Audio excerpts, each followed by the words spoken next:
Good afternoon. Soccer in America took a major setback last week as the U.S. men's national team failed to qualify for the 2018 World Cup. Changes are coming to a program that is out of the World Cup for the first time in 32 years.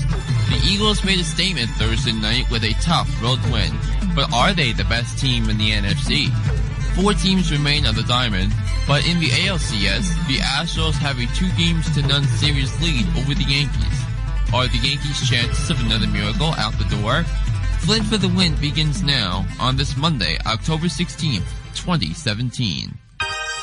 Live from the Sheehy Farmer Campus Center in Wilkes-Barre, PA, welcome to Flynn for the Win with John Flynn and Sean Grassi. And good afternoon, everyone, and welcome back to our students from fall break. I am John Flynn, and Sean Grassi is back with us. Thank you for joining us. So we have a lot to talk about, including the Yankees debacles in Houston later in the show. But let's get right to the program as we lead off with soccer. So for the first time since 1986, the U.S. men's national soccer team failed to qualify for the FIFA World Cup. They needed a win or a draw against 99th-ranked Trinidad and Tobago to clinch a spot in next year's World Cup in Russia. They were not able to get the job done. They lost 2-1, while Panama and Honduras won their matches. Panama is in. Honduras will go play in a playoff. And this is a major, major letdown for Team USA, Sean. Yes, it absolutely is, considering I was shocked when I heard that we lost to Trinidad, which I wasn't expecting, and that loss knocked us out of competition for the World Cup. Considering prior to that match, I heard our chances of getting into the match, or into the World Cup, the big dance, 95%. It's very few times that we ever see a team lose that much, especially when we have very good young players, such as Pulisic, who was absolutely on fire going in for these World Cup qualifiers. It shocked me personally, and it shocked everyone. But I think this was when their round of qualifying started and they lost the first 2 matches, that they dug themselves in a big hole, and they were able to dig out of that hole for 7 of the 8 matches afterwards, but they were not able to get the job done when it mattered the most. This was not a good job by Team USA recruiting. This was not a good job coaching by Bruce Arenas. This was not a good not a good feeling for the U.S. at all, as the growth of soccer in the United States took a huge setback with this debacle. Well, at least in terms for the men's side, if the women's come back in and be able to win the next World Cup as reigning champs and be back-to-back champs, it could still grow. But definitely from the men's side, it hurts. So I think the women are making their case that why they should be paid as much as the men do, because let's face it, the women have won 3 World Cups, including the last one, and the men haven't. It just no. Yeah, no. They've come so close in other matches in the World Cups, but it's very surprising to think that we're not going to have them in the World Cup for the first time since the 80s. Coming up next on our program is our weekly NFL Roundup in an upset-filled week. But did an NFC East team make the case as a Super Bowl contender? We debate later on Flynn for the Win here on 88.5 WRKC Wilkes-Barre. Welcome back to Flynn for the Win here on 88.5 WRKC Wilkes-Barre. And this indeed is Flynn for the Win here on WRKC Radio Kings College. Now let's do what we've been doing for the last 5 weeks, and that's the day after the NFL, as we analyze what has been going on this past Sunday and Thursday. Starting it off, we're looking at the Thursday night game in the Eagles and Panthers. 2 teams coming into this head-to-head matchup, both 4-1, both having very good starts to the season. The Eagles make a statement with a 28-23 win over the Panthers on the road, a place that's not easy to win. Wentz threw for 222 yards, 3 touchdowns through no interceptions. His counterpart in Cam Newton, though he had some good drives, gave up 3 picks, which did not do well. Which begs the question, are the Eagles the team to threat as a dark horse in the NFC. Not even just the East, in the NFC entirely. Because look, the Eagles are 5-1, I'm looking at the other contenders in the NFC. The Falcons lost at home to the Dolphins. Seattle's on bye this week, and now Green Bay is dealt without Aaron Rodgers, and the Vikings are 4-2, although I think an easy 4-2 because I think their schedule has been easy enough, but the bottom line is the Eagles have put together successful game plans each of the last 4 weeks in putting away their opponent. Granted, have all of them been blowouts? Not necessarily, because 3 of the last 4 wins for Philly were decided by 5 points or less, but if you look at what Doug Peterson has done, if you look at how Carson Wentz has been able to protect the football, running the ball and making plays on defense, yes, I think that right now the Eagles are the best team in the NFC. I said it before the season that they'll be a tough team to face in the playoffs if they make it there, and I think they will make the playoffs, and I think they're pretty much halfway there. And we all know, everyone that saw our preseason predictions saw, I picked the Eagles to go to the Super Bowl, coming from a Redskin fan. So that tells you how much this defense is feared, especially where the secondary has a pretty big game. Which begs the next question that we have. What went wrong with Cam? I think you have to give I think the Eagles' game planning was perfectly designed for mobile quarterbacks like Cam Newton. That Cam Newton looked overmatched the entire night. And they were able to neutralize Christian McCaffrey and the running game, and Cam Newton was the only viable rushing threat for the Carolina Panthers the entire night, and because the Eagles stopped the run, it forced the Eagles to play on the pass defense where they were ready, and three picks against a team against a quarterback that's having a very good season overall. You have to give the Eagles a lot of credit. Absolutely, I do, considering, granted, the secondary is where everyone would say, whether you're in Philly or not, that's the weak point of that defense. But when you have such a tremendous front seven as Philly has built, where they can play the run defense and play the pass defense, it's easy to have the secondary not be so superstar-like in the Legion and Boom or in the no-fly zone, where they can still excel at where they need to be. The Eagles will host the Redskins at Monday Night Football this coming week, and the Panthers will travel to Chicago on Sunday, where they get to see Mitch Trubisky. Our upset special of the week.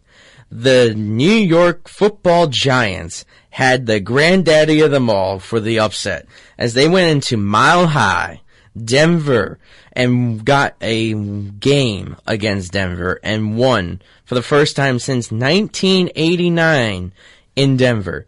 That right there, from how the season went for New York, is very shocking, as they win in fashion 23-10. The Giants won without essentially their receiving core, where there's no OBJ, no Sterling Shepard, no Brandon Marshall. They don't even have DRC in the secondary. Landon Collins was injured with an ankle injury, but was fighting through to play the entire game.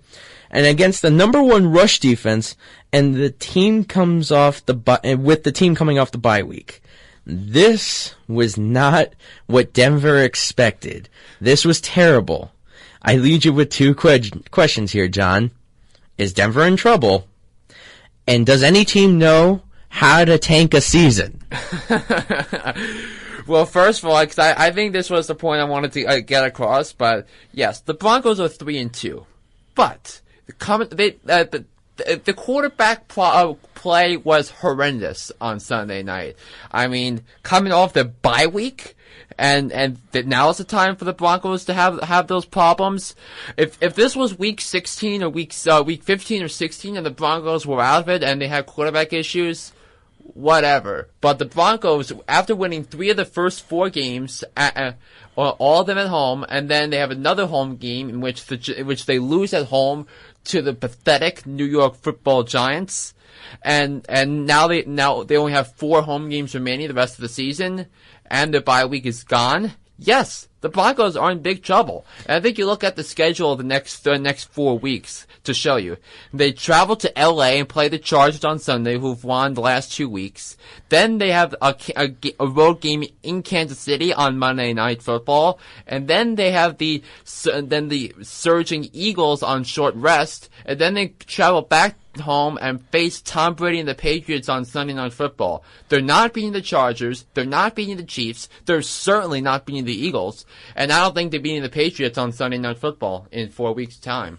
I don't know about the Chargers, considering the only reason the Chargers beat the Giants is because the Giants were so demoralized at the number of injuries they had when they faced them that it deflated the Giants to that loss and the Chargers win. And the Chargers also this week played a Derek Carr who wasn't throwing the ball correctly because he's not healed from his back injury. That was shocking to me that he actually came into play, considering he wasn't even leading with his front foot. He had to turn his body to throw the ball, which is not how you throw the ball in football.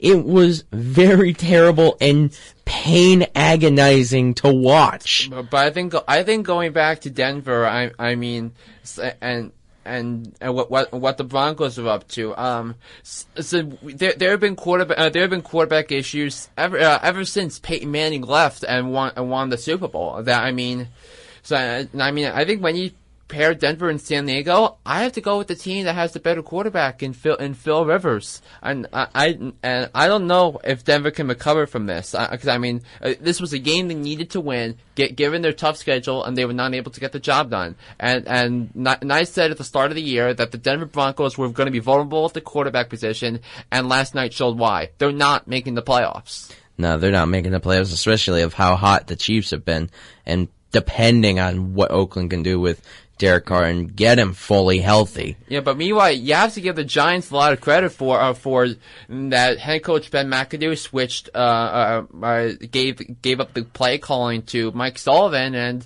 and he put together a complete 60 minutes of football with the Giants. Orleans Darkwa ran for 117 yards.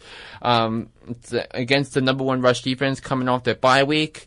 Eli Manning was able to protect the football, and the Giants put together 60 minutes of Giants football on Sunday night. Maybe that fixes the problem for the Giants, as the Giants will host Seattle next week on CBS, and Denver visits those LA Chargers and Phillip Rivers on Sunday. Off to you, John, for the Patriots and Jets. Yes, in a battle for AFC East supremacy, the Patriots and Jets faced off at MetLife Stadium, but Tom Brady and the Patriots prevailed 24-17. But the big story of the game was a controversial call involving Jets tight end Austin Seferian-Jenkins. He apparently crossed the plane in the fourth quarter for a touchdown, but the referees ruled he lost possession of the ball as he went out of bounds. I saw the replay live. Touchdown. The replay angles. Touchdown. By the time he was out of bounds, he had possession of the ball. I raised my hands up. Touchdown. But this was a terrible job by the referees. A terrible job by the replay people in New York City. That was a touchdown. That was absolutely a touchdown, considering I was watching all the games on NFL Red Zone, and I watched that play, and I watched all the reviews of it. That was absolutely a touchdown. The ball crosses the plane, and you easily can see where the ball is, you see where the contact is, but there's no way that you could have overturned it. There was no viable evidence. And even the announcer on NFL Red Zone went, "Oh, yeah, that was a touchdown." And he had to go, literally, the people in the back in the production were telling him, "No, it got taken off the board." And you hear him say, "Really? How did that take off the board?"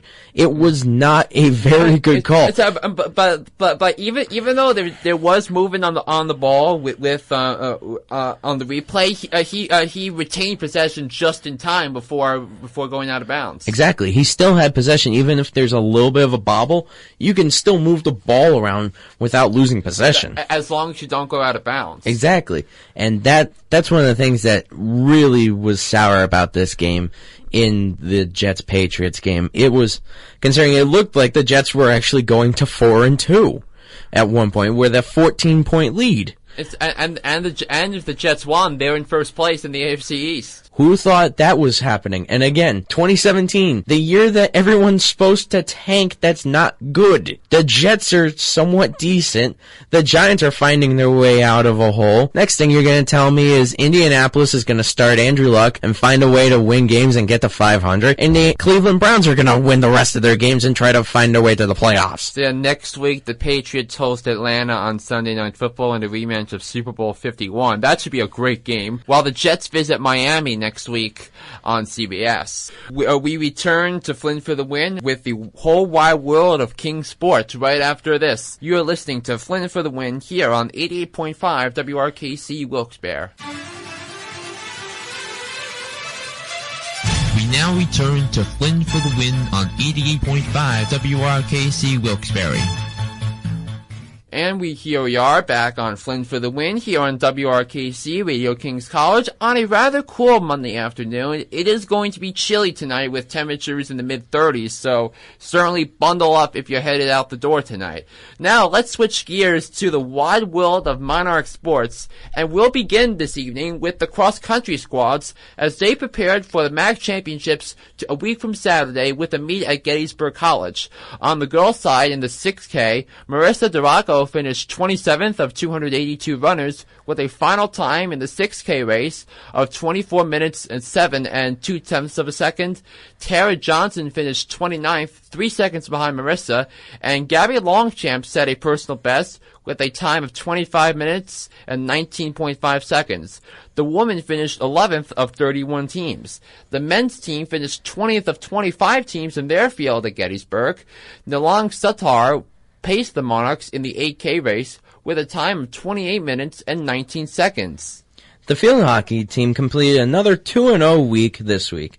They won Tuesday night evening as 5-2 against Kaluk College, where Kelsey Gabriella scored twice, while Kelly O'Keefe, Sarah Zabrinsky, and Anna Morgan added a goal each. They won their crucial conference game Saturday at DeSales 3-2. Gabriella scored twice more. Gabriella won MAC Freedom Conference Player of the Week honors, scoring 4 goals. She leads the MAC Freedom with 12 goals and is the reason why the Kings field hockey team has the top offense in the conference. They're 8-7 overall and 3-1 in the MAC Freedom Conference play.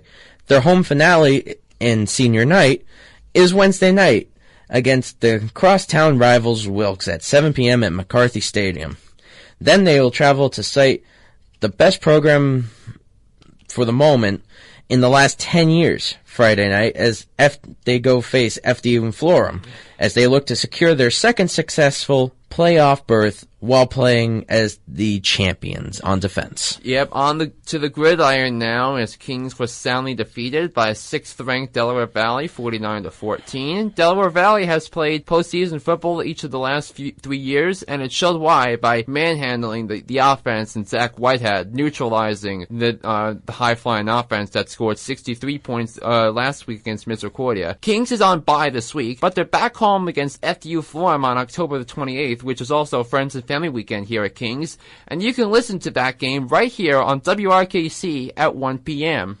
The volleyball team is poised to return to the playoffs in 2017, as they are 4-1 in Freedom Conference play, and they got there Wednesday with a 4-set win against Misericordia. But they have to yet face 2 of the top teams in the conference, in Eastern and DeSales. They face Eastern tomorrow night in the Scanlon Gymnasium at 7 p.m. There is the one possibility they miss the playoffs. Kings loses both conference games remaining. Manhattanville wins out, and FDU wins tomorrow night in their match against Misericordia. In this case, Kings and FDU finish 4-3, but FDU wins the tiebreaker. On to college soccer pitches now, as the men's soccer team for Kings has been one of the best teams in the MAC. They are 4-0 in conference play and 10-3-1 overall. They won 2 road matches last week against Wilkes and Delaware Valley, 1-0 and 4-0 respectively. August Axman's goal in the 79th minute was the lone goal in the duel between the crosstown rivals. 4 different Monarchs in Saturday's game against Delaware Valley, led by Axman's 6th of the season, helped Kings beat Delaware Valley 4-0. They return to the pitch tomorrow night against Eastern in a battle for first place in the MAC Freedom Conference to begin a 3-game homestand. Then they play the Sales on Saturday afternoon. Kings' 2 biggest rivals in the competition this year are Eastern and the Sales, and both travel to Kings this week. Kings and Eastern have met in the playoffs each of the last 3 years, and I think we're going to have a terrific game tomorrow night between the 2 teams. The Kings women's team for soccer finished this week 1-1 as they lost to crosstown rivals Wilkes 1-0, but then rebounded big time with a 2-0 win Friday night against Delaware Valley. Freshman forward Emily Harrington notched her 2nd goal of the year, her first since September the 1st, while Marissa Dare came off the bench and scored in the second half. The women's soccer team begins their own homestand Wednesday afternoon at 4 p.m. at McCarthy Stadium against Eastern. Kings is 2-2 in conference play, but they are on the outside looking in. They host the Sales at 1 p.m. to begin a doubleheader. The men's finish at 4 p.m. on Saturday. And finally, the Kings College swimming team begins their season this Saturday at 1 p.m. as both the men's and women's squads face off against Drew University right here at Kings. And looking what has happened in this wild postseason for the Major League Baseball, the Yankees-Astros series has been going almost the same way as the Yankees-Indians series.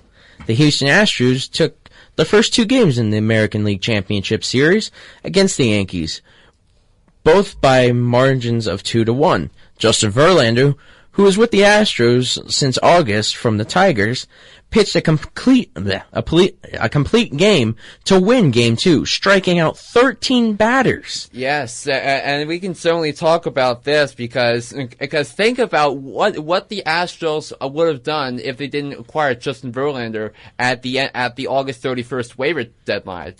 The Astros lose Game 2 without Justin Verlander. Absolutely, considering Verlander has postseason experience, but is also a very savvy veteran that easily is showing that he still has a lot left in the tank, too. Considering we were wondering a little bit there if he was on the verge of retiring in Detroit. But with a good team behind him, it's easy to see that he just needed an offense to support him and not be shellacked with lack of run support. Yeah, and I also think that but does this mean the Yankees are out? Absolutely not, because Game 3 is tonight at 8. But I think the Yankees can win 3 and 4 because I think they have the starting pitching advantages of the next 2 games because they have CC Sabathia going tonight. They have Sonny Gray going tomorrow night. Who's pitching Game 4 because I don't know why the Yankees haven't trusted Sonny Gray the way that they did back in August, but it's not my call, it's their call, but that gives the Yankees an advantage in at least the next 2 games. So I think it's going to be an evenly matched in a couple next 2 games like it was the last time. But I think the Yankees find a way to win Game 3, and I think they find a way to win Game 4. And besides, they haven't lost a postseason game yet this season at Yankee Stadium. Well, I think they'll change that considering Houston is a different team than Cleveland, considering Houston came into this postseason red hot, as opposed to Cleveland, who had a little bit of a lull walking into the postseason. And I think Houston takes 2 out of 3 in Yankee Stadium. I think they'll take Game 3, and I think they'll take Game 5. So they won't win at home, but they'll be able to go on to the World Series. Their second ever, especially with us being around. It'd be odd if they got to play a Chicago team again, as John will take a look at the Cubs-Dodgers series. Yes, and this was the NLCS between the Chicago Cubs and the LA Dodgers. The Dodgers got here by sweeping the Arizona Diamondbacks, while the Cubs got there by winning a thrilling 5-game series against the Washington Nationals.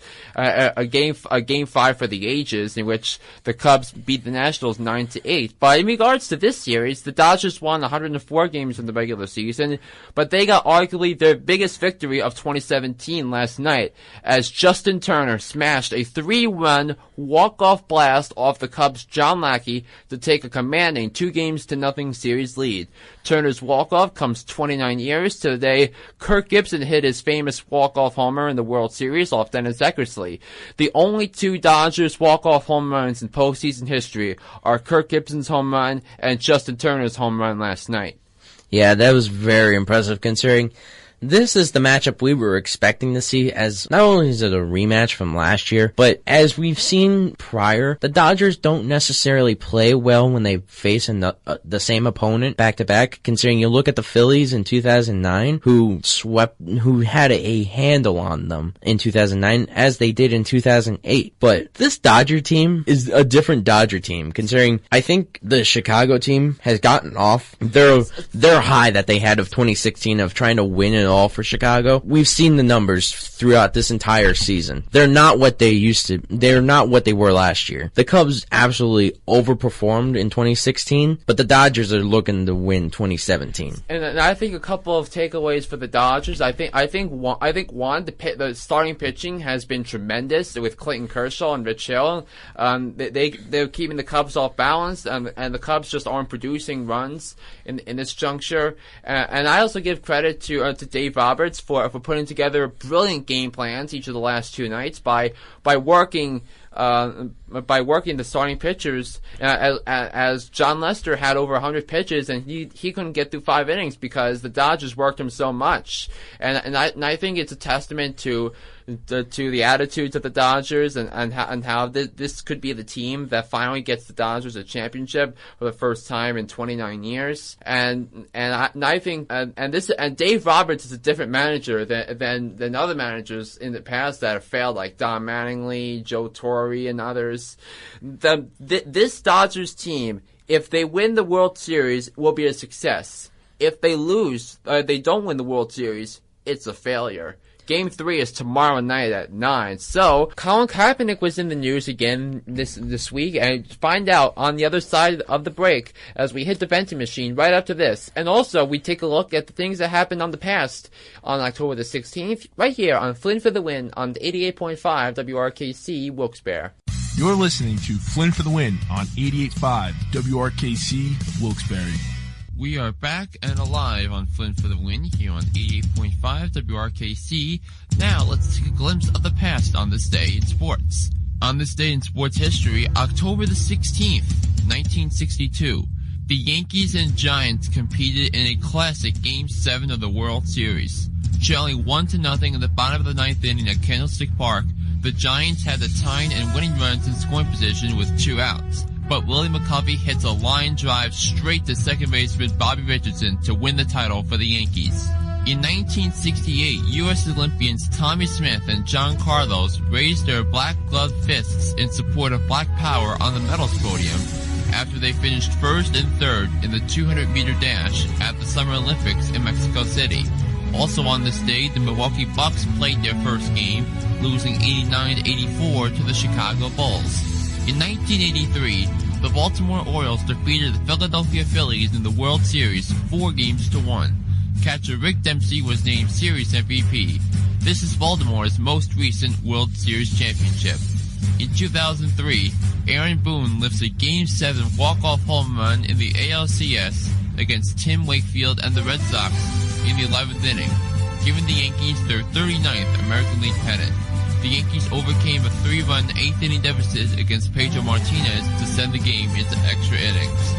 Today in 2016, Ed Whitlock, age 85, became the oldest to complete a marathon under 4 hours, finishing the Toronto Waterfront Marathon in 3 hours and 56 minutes.